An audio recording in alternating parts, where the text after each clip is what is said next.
The cost of something is what you give up to get it. Jen Nascimento is a college junior and an English major.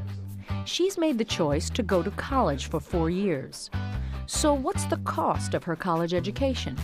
There's the cost of tuition and the cost of buying books. But in fact, one of the biggest costs of going into college is the fact that you spend your time there, and what you're giving up to go to college is the lost wages that you could have otherwise earned.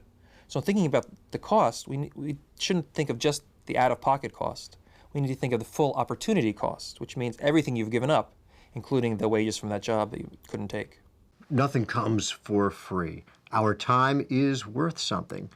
If you decide that you're going to go to a ball game, you're going to give up something. What are you going to give up? Well, what else could you have done with those 3 hours? Perhaps you could have worked at a McDonald's and earned $15. Perhaps you could have written a prize-winning paper or painted a prize-winning painting and made thousands of dollars. Or perhaps you could have had a nice cup of tea with your grandmother.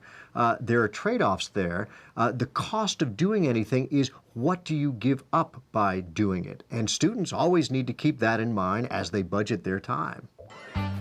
The opportunity cost of going to college varies for different students. For Jen and most students, the cost is relatively low, since the likely alternative is a low-paying entry-level job.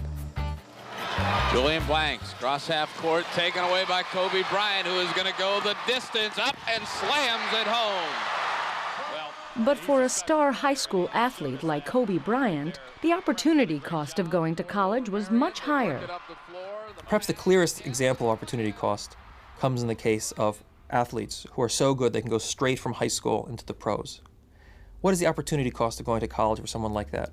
We'll take Kobe Bryant. Kobe Bryant was a star high school basketball player with the opportunity to go into the pros for several $1 million a year. If he decided to go to college instead, he would have had to give up that several $1 million a year salary. That's a very, very large opportunity cost. It's not surprising that athletes like that decide often not to pay the opportunity cost and to go straight into professional athletics.